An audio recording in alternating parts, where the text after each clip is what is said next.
Aleluia, muito bom nós estarmos juntos mais uma vez. Hoje compartilharemos uma palavra. Pastor Hélio está em missão. E você ama a vida do seu pastor? Você ama a vida do seu pastor? Graças a Deus. Eu me lembro uma vez que eu estava pastoreando a igreja lá de Niterói e era o primeiro domingo do ano, dia 2, primeiro domingo do ano, nunca esqueci disso. Eu estava me preparando para o primeiro culto daquele ano, mensagem, tudo direitinho, mas chega no sábado, faleceu o pai de um membro da igreja. E aí, Deus, assim, o Espírito de Deus mesmo me incomodou fortemente para ir naquele sepultamento que seria na manhã de domingo. E eu fiquei assim, mas Senhor, é o primeiro domingo e tal, aquela coisa toda, eu tinha uma palavra já pronta, aquela coisa toda, a vontade de estar na igreja, começando o ano junto com o povo, mas Deus me incomodou de novo e me lembrou de uma passagem, de quando a palavra fala que o pastor deixou as 99 no aprisco e saiu para procurar uma. Aquele irmão não estava perdido, mas ali eu percebi que Deus me incomodou para cuidar daquela vida, aquela única vida naquele dia, porque a dor estava grande. Ele tinha perdido o pai. Então, eu liguei para outro pastor da igreja e falei, assume aí, Deus vai cuidar. E eu fui lá no sepultamento e foi uma bênção. Nunca mais aquela pessoa escolheu. Então, nós temos que andar dirigidos pela vontade de Deus, porque Ele é perfeito. O nosso pastor Hélio, pastora Deise, estão em missão nesses últimos dias, mas semana que vem aqui, essa semana, estão de volta. Amém, querido?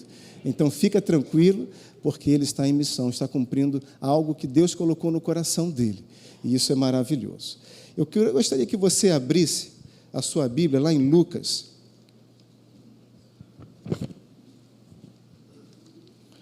Lucas, no capítulo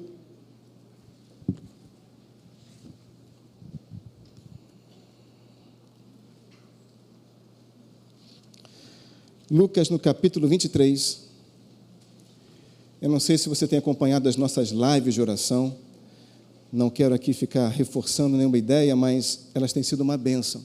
E para nós pastores, como Deus fala conosco ao longo das lives.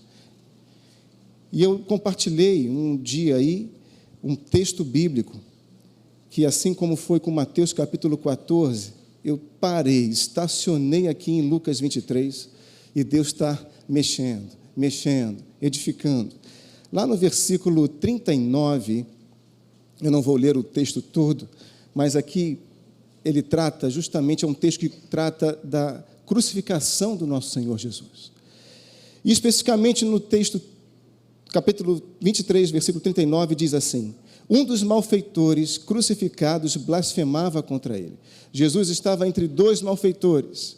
Ele foi pregado naquela cruz, junto com outras dois, eram 3 cruzes, e Jesus bem no meio. Um dos malfeitores crucificados blasfemava contra ele, dizendo: não és tu o Cristo? Salva-te a ti mesmo e a nós também. Respondendo-lhe, porém, o outro repreendeu-o, dizendo: nem ao menos temes a Deus, estando sob igual sentença? Nós, na verdade, com justiça, porque recebemos o castigo que os nossos atos merecem, mas este nenhum mal fez. E acrescentou: Jesus, lembra-te de mim quando vieres no teu reino. E no versículo 43, Jesus lhe respondeu: em verdade te digo que hoje, diga, hoje, estarás comigo no paraíso. Graças a Deus por isso. Queridos, Jesus foi crucificado e ali tinham outros 2 homens. Jesus não merecia aquele lugar, mas fazia parte de um plano celestial, fazia parte de um projeto antes da fundação do mundo. E eu vou te falar, naturalmente nós olhamos para essa cena e falamos assim: poxa, meu Deus, nós temos a tendência de falar e pensar que foi o pior momento de Jesus Cristo em toda a sua vida aqui nessa terra. Mas isso só do ponto de vista natural, porque do ponto de vista do céu, aquele momento foi o melhor. Sabe por quê? porque ali estava sendo sentenciada, sacramentada a vitória, a maior vitória de todos os tempos, de todos os tempos. E Jesus vivia nessa expectativa, eu creio, porque naquelas horas, naquelas últimas horas, últimos minutos, últimos instantes, ele estava cumprindo a maior missão delegada a uma pessoa. E é uma missão dada por Deus Pai, cumprindo plenamente a vontade de Deus. Mas, pastor, ele chegou a orar e pedir: Senhor, meu Pai, se possível, passa de mim esse cálice. Mas acontece que ele percebeu que ele precisava ir até o final, e ele foi até o final. E esse texto fala que um dos homens, um dos malfeitores lá, Jesus já tinha sido blasfemado. Aliás, Jesus estava sendo blasfemado desde que foi preso na noite anterior, com os soldados romanos, os soldados do Sinédrio. Ele foi maltratado, extremamente maltratado, mas ali na cruz, ele ainda recebeu palavras que confrontavam ele, provocavam ele. Ué, o Senhor não falou que o Senhor não é o rei dos judeus? Salva-te a ti mesmo. Os soldados falavam, jogavam sortes. E aí, um dos malfeitores ainda chegou pendurado naquela cruz: não és tu o Cristo?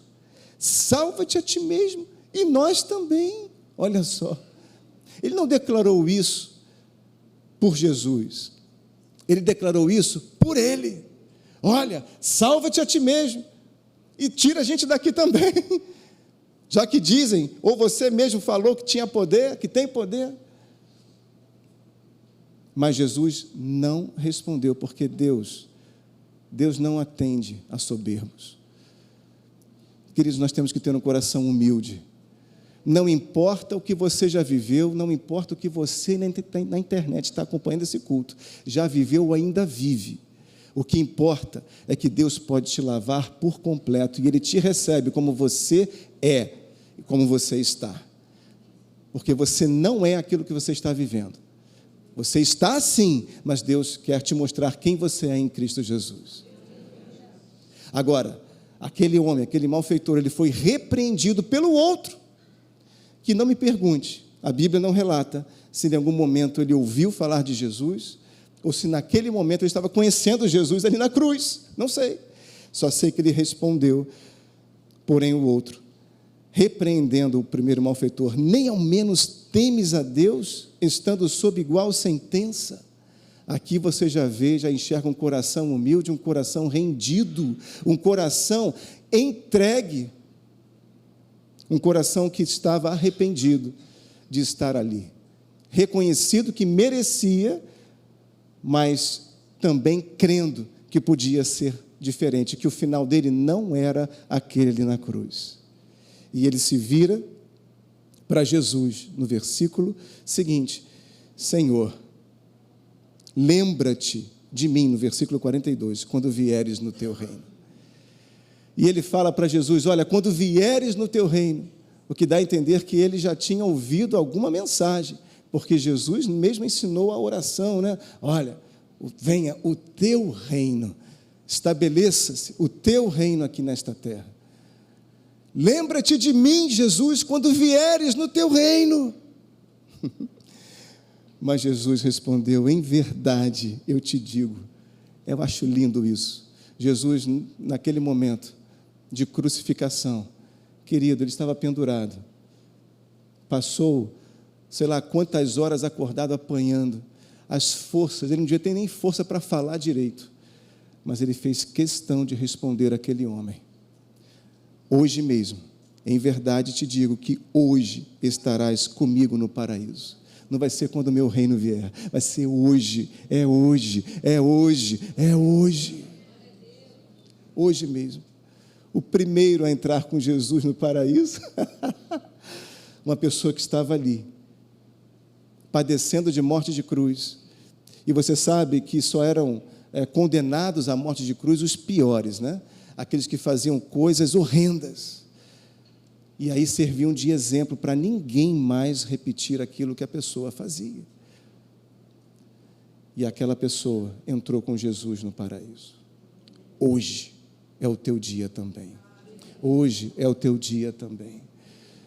Você pode orar e falar assim: Senhor, lembra-te de mim, daquela causa, lembra-te de mim e tal. E Jesus fala: em verdade eu te digo, creia, porque é hoje. Não pode o teu telefone tocar, como eu também falei numa live, não pode tocar o teu telefone ainda hoje, você não pode receber um e-mail de resposta, você não pode receber algo, naturalmente, algo palpável ainda, mas no céu, no plano do Espírito, já virou uma chave. Sabe quando você vira uma chave, abre uma porta, abre a porta da tua casa, uma chave está sendo virada hoje, no plano do Espírito, em que a vontade de Deus está não somente sendo liberada, mas pela fé já está sendo estabelecida na tua vida. Mas não por Deus em si, somente porque por Ele já está pronto, mas por você, que está agindo em fé, e como aquele homem, naquela situação, ele não olhou mais para o que ele tinha feito no passado, e o fez merecedor da cruz, da morte de cruz, mas ele olhou ali para Jesus. E vou te falar, a Bíblia fala em Isaías que Jesus estava desfigurado, ele apanhou tanto, que o seu rosto estava praticamente irreconhecível, uma imagem assim, que as pessoas, alguns eu acredito que nem conseguiam olhar para ele, principalmente aqueles que o conheciam, não acreditando o que fizeram com ele. Olha só, cadê aquele sorriso terno? Estava ali, coberto de sangue, mas aquele homem, ele mesmo assim, fez assim, olhou, conseguiu olhar para Jesus, e reconheceu nele um senhorio, reconheceu ele como filho de Deus. Não há impossíveis, mesmo no momento de crucificação, salvação foi gerada. Ele veio para salvar, para novamente trazer os perdidos para próximo do Pai e gerar salvação, querido, em todos os níveis, em todos os sentidos. Salvação. Se você está aqui, é porque um dia você percebeu essa salvação no teu coração. Você se entregou para Ele, porque você entendeu que Ele se entregou por você primeiro. E aí eu te pergunto, por que Ele não pode gerar salvação hoje em alguma circunstância? Por que Ele não pode gerar salvação ainda na sua casa? Querido, quanto mais difícil estiver uma pessoa, Jesus mais gosta. Você consegue imaginar isso no momento de cruz? Naturalmente era quase impossível uma pessoa ali se converter, não é verdade? Mas se converteu. Foi no último instante. Eu vou falar de novo, último instante. Aquele malfeitor, talvez, aquele homem, foi levado para a criminalidade, sei lá, fez coisas, não, a Bíblia não relata, mas ele fez. E não se arrependeu antes, mas no último instante, ele estava próximo da sua morte, ele se arrependeu, e ele entrou no lugar mais precioso que nós imaginamos e que Deus tem reservado para a nossa vida. Nem que seja o último instante da vida de um parente seu, nem que seja o último instante de uma pessoa que você tem orado, não desista, não desista. Não desista. A pressão de fora, né? A incredulidade vai tentar crescer e falar para você: olha, não vale, já era, esse aí não tem jeito. Teve jeito na cruz, por que não vai ter jeito hoje? Não desista. Até o último instante, a obra da cruz pode ser realizada na vida de uma pessoa e gerar salvação na vida dela. A ciência fala, né? Eu não gosto muito de falar de ciência porque a Bíblia não precisa da ciência para se comprovar a Bíblia. A Bíblia mesmo, ela é autossuficiente. A Bíblia, ela é poder, ela é palavra, ela é Deus. A Bíblia, ela mesmo se autoafirma, se autoconfirma. Amém? Mas a ciência diz o seguinte, que já foram feitas várias pesquisas, uma vez eu li isso numa revista meio científica, isso tem muitos anos atrás, muitos mesmo, em que mesmo que uma pessoa leve um tiro na cabeça, e ela caia, né? O cérebro leve ali uma balinha, ela ainda tem 5 segundos. Ela ainda tem 5 segundos. Conta comigo. 1, 2, 3, 4, 5 segundos. Até os seus órgãos, os seus circuitos desligar. O seu corpo todo desligar. 5 segundos. É o suficiente para falar: Jesus, me salva. É o suficiente para dizer: Senhor, eu me arrependo. É o suficiente para falar: Jesus. Ele puxa. Jesus estava naquela cruz, querido, determinando a vontade do céu sobre a terra. Ele estava na maior vitória de todos os tempos. Naturalmente, parecia que estava tudo perdido, mas na vontade de Deus, no plano do céu, estava tudo sendo conquistado. O inferno em festa, mas Jesus sabia o que estava acontecendo ali, porque ele disse em Isaías, olha, o profeta falando desse momento, ele falou, olha, ele levou sobre si toda a dor, toda a enfermidade, todo o pecado. Então Jesus estava ali pregado, e ele sabia que ele estava olhando para toda uma humanidade, presente e futura, muitos que se chegariam a Deus. Ele estava ali, e falando assim, olha, a sua dor que está aí, vem cá, é minha, pum, pregou na cruz. Os soldados romanos do Sinédrio pregaram Jesus na cruz, mas Jesus estava pregando o inferno na cruz. Você está entendendo isso? Olha a perspectiva como é diferente. Ele estava ali naturalmente pregado na cruz, mas espiritualmente ele estava pregando cada dor, cada enfermidade, cada pecado naquela cruz. Não era ele que estava preso, pelo contrário, ele estava prendendo as obras de Satanás naquela cruz. Qual é o teu pecado?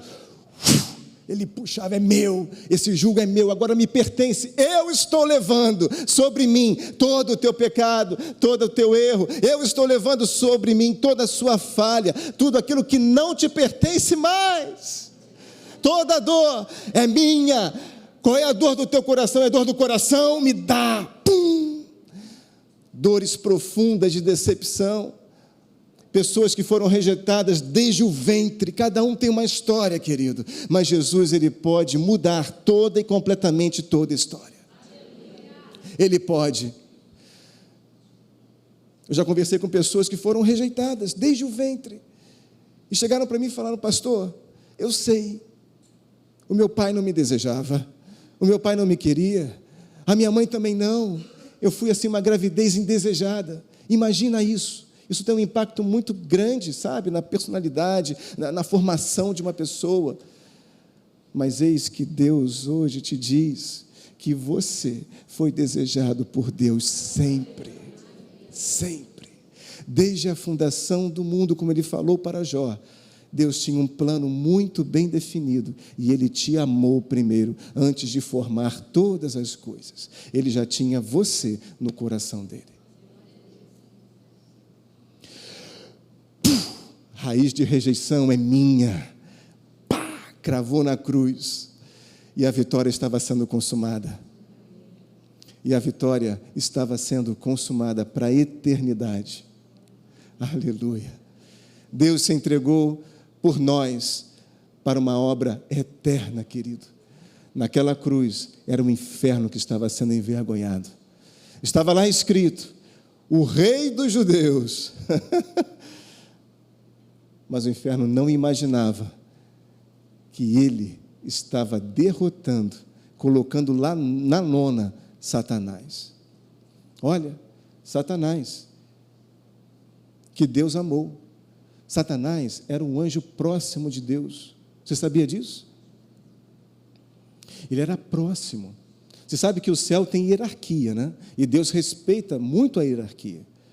E ele, Satanás, serafim, um anjo próximo de Deus. Assim como numa empresa, eu vou tentar trazer isso para a tua realidade, talvez, numa empresa ou em qualquer outro lugar que haja uma hierarquia qualquer. as pessoas mais próximas de um posto de chefia, de um presidente, de um diretor, de um chefe e tal, as pessoas que trabalham mais próximas dessa pessoa, elas veem coisas, ouvem coisas, participam de conversas que os demais não participam. Já parou para pensar nisso? E Satanás olhava, eu acredito até que ele enxergava a glória de Deus, ele percebia a glória de Deus de uma forma um pouco diferente, porque ele estava mais próximo do que os demais anjos. Mas ele foi contaminado pelo orgulho, pela soberba, pela independência. Não foi Deus que o rejeitou, ele se fez rejeitado. Ele se fez rejeitado. Ele se fez desmerecido de toda a glória e presença do Santo.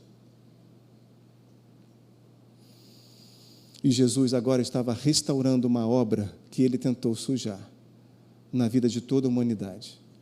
Querido, ainda há uma chance. Nem que seja a última chance. Quando você for num hospital orar com uma pessoa que está em estado terminal, você tem que chegar lá com o coração cheio de fé. Cheio de fé. Com o coração cheio de fé.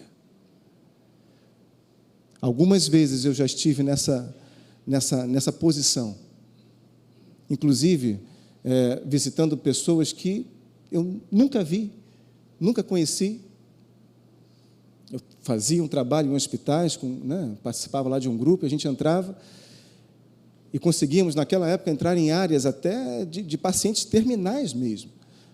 Câncer, AIDS, etc. E aí, aquela pessoa, alguns chegavam e falavam assim, olha, ninguém me visita, meus parentes não ligam mais para mim e tal. E os médicos, o que iam dizer? Chegavam e falavam, olha, essa pessoa aí já está no lucro, a gente não sabe quando ela vai. Ali era o momento de você ser o anjo de Deus naquela situação e orar por aquela pessoa, e uma palavra basta para tudo começar a mudar na vida da pessoa. Não necessariamente ela vai levantar da cama, sair do hospital, saudável, restaurada corporalmente, curada fisicamente, mas o principal, a obra maior, a principal vai ser feita, que é no coração dela. Então, chega lá com o coração cheio de fé, para impor as mãos e crer que a tua oração, ela vai gerar mudança. A tua oração vai porque você está enviado. Você não foi lá apenas fazer uma visita, você foi lá enviado para um propósito. Senhor, lembra-te de mim. E Jesus disse, hoje mesmo, eu estou fazendo uma aliança, um acordo contigo, hoje mesmo. Jesus já percebeu, Jesus estava percebendo tudo ali. Ele percebeu o coração, ele percebeu aquele homem e falou, hoje mesmo você estará comigo no paraíso. Hoje mesmo situações serão mudadas na tua vida. Hoje mesmo situações na tua casa aí, onde você está na internet, começarão a se ajustar novamente. Uma casa que está em desordem, uma casa que está em confusão, uma casa que ninguém se entende, a partir de hoje vão começar a se entender. Pessoas da mesma família vão começar a falar a mesma língua, porque o Espírito Santo está aí, intermediando essa comunhão, essa conversa. Escuta uma coisa, quem é o cabeça da igreja? É Jesus, não é verdade? Nós somos o seu corpo. O inferno não pode matar a igreja, não pode, porque nós temos um cabeça, e ele não pode. Todo inferno que chega e olha para o cabeça, sai correndo, não tem como, porque ele é luz, ele é verdade, ele é vida. Satanás é morte, é destruição, ele é vida. A morte não pode contra a vida. Então, o inferno não pode matar a igreja, mas ele pode fazer, e faz sutilmente, com que a igreja não seja igreja. Que a igreja não viva como igreja. Não seja a igreja que Jesus imaginou e se sacrificou por ela. Que ele gerou através do seu sacrifício. E aí ele começa sutilmente a semear o quê? Joio. Joio da separação, da discórdia, da falta de comunicação, o joio que procura crescer junto com o trigo. E você sabe que o joio e o trigo, Jesus até fala numa parábola, né? Vão crescendo juntos, e chegam os ceifeiros. E aí, Senhor, posso? Não, não tira não. Deixa crescer até o final. Olha que interessante.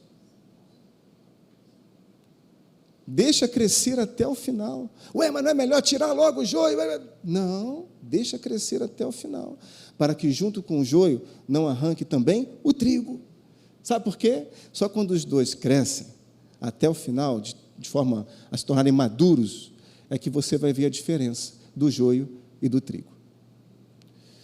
O trigo, ele gera suas sementes, que são os seus frutos. E aí ele pesa e se inclina. O joio não gera fruto. Ele fica imponente, orgulhoso, soberbo. Estou aqui, ó. Mas o trigo, por mais que cresça, por mais que fique pesado, com frutos gerados, ele se inclina. Porque ele reconhece que tudo é por ele, para ele e vem dele. Nada provém do próprio trigo, mas sim do Senhor do trigo. E ele se inclina. Aleluia. Mas aí vem o inferno e planta joio no meio da nossa casa, que é separação, é divisão, mas nessa manhã toda divisão vai cair por terra em nome de Jesus. Toda separação também vai cair por terra em nome de Jesus. Pessoas que estão brigadas, não sabem nem por onde começou a briga. Quantas vezes você, às vezes, né, entra numa discórdia lá e para assim, mas por que a gente está falando mesmo? Não sabe nem por onde começou. Foi soltada uma fagulha, que aquela fagulha encontrou o quê? Um mato seco. Aleluia. Deus está falando contigo nessa manhã, não estava nada escrito aqui não, hein?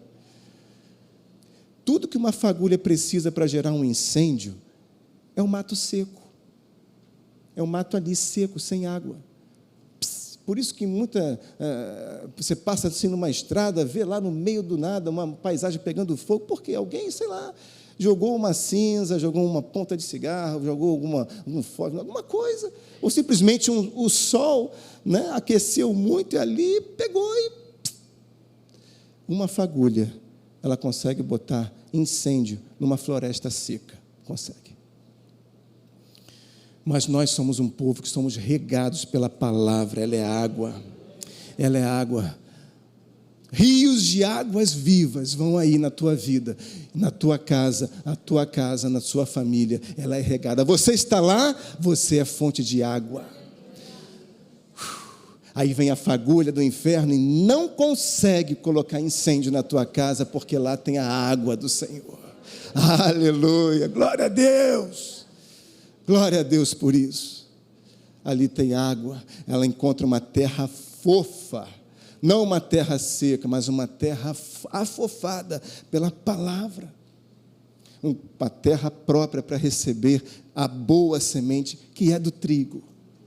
E aí sim, vai germinar, vai crescer, vai frutificar a 30, a 60, a 100, a 200, a 1000 por um. Aleluias por isso, amém, queridos? Então saiba que a obra não terminou. Na cruz, muitos olhavam para Jesus e falavam, acabou, finish, the end, acabou, não tem mais jeito, já foi. Ele sabe por que eu olhei para ele. Acabou.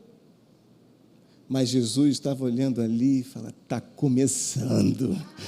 Está começando. Muitos olham para mim agora e decretam o meu final, mas não, eu estou decretando o início de todas as coisas.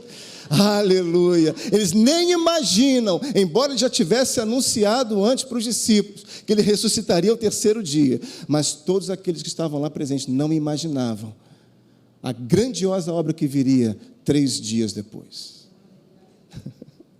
E ele inaugurou um novo tempo, um novo tempo de comunhão, de reaproximação, não somente do povo de Israel, mas de todos os gentios. Nós, antes que estávamos desmerecedores, nos fizemos mais do que merecedores em Cristo Jesus, da presença de Deus, da comunhão do Santo. Querido, isso é incomparável. O que você carrega dentro de você é o Espírito de Deus, o maior tesouro da sua vida. O maior tesouro da sua vida. Jesus olhou assim, aleluia, está próximo o tempo, a hora, o minuto de ser inaugurado a obra de Deus aqui nessa terra, de começar tudo de novo. Pai, está consumado. E Ele entregou o seu Espírito. Você crê nesse poder? A entrega de Jesus. Olha, eu não passei nenhum slide, não consegui. Jesus se entregou por você. Você acha que você está aqui por um acaso? Você acha que você foi salvo por acaso? Em toda a minha família, que é grande para chuchu de um lado e para pepino do outro. Dos dois lados, minha família é grande, rapaz, muito grande. Minha bisavó de um lado teve 10 filhos, imagine, aí foi, bisavó eu falei, hein? Aí vieram os netos. Do outro lado também, mesma coisa, é grande. E a minha família foi a primeira a conhecer a Jesus Cristo e a inaugurar um novo tempo no meio de toda essa turma da minha família. Nós cremos, nós oramos. Tem gente que não quer nem saber, mas nós oramos, nós consagramos, nós entregamos cada um deles para a presença de Deus. E nós cremos que nem que seja no último instante, corações se converterão e reconhecerão que Jesus Cristo é o Senhor. Reconhecerão. Você pode repetir comigo? Jesus Cristo é o Senhor. Aleluia. Aquele malfeitor estava nos seus últimos instantes de vida, mas ele reconheceu, naquele moribundo pendurado lá, no meio, naquele desfigurado, ele reconheceu um senhorio, ele reconheceu que Jesus era o Senhor, o Filho de Deus. Hoje mesmo estarás comigo no paraíso. Aleluia. Hoje mesmo, Senhor, vidas serão transformadas. Hoje mesmo, Senhor, vidas serão restauradas. Hoje mesmo, Senhor, famílias serão reconstruídas. Hoje mesmo, Senhor, plataformas serão restabelecidas. Vidas que estavam construindo a sua base, os seus fundamentos, em fundamentos errados, tortos. Hoje, um novo fundamento será estabelecido, porque não será areia, será rocha. É Cristo, é Jesus, o Cristo de Deus. Aleluias. Pai, se possível, passa de mim esse cálice. Jesus falou, orando no momento só entre ele e Deus, porque ele já estava sentindo no seu corpo e na sua alma as dores que ele não ainda sentia fisicamente, mas ele começou a perceber. Não à toa que ele chorou o sangue, mas ele entendeu que não bastava ele terminar a sua missão aqui na terra como Jesus, era preciso ele terminar, cumprir a sua missão como o Cristo de Deus. Jesus, Filho do homem, Cristo, Jesus ressurreto. E aí sim, ele pôde falar, está consumado. E nessa manhã, pela fé, cola o teu coração com o coração do Pai e diga lá dentro, no mais íntimo do teu interior, está consumado. Já está consumado. Pastor, mas eu não percebo nada, estou esperando há um tempão, há anos. Está consumado. Acabamos de louvar 1000 dias, né?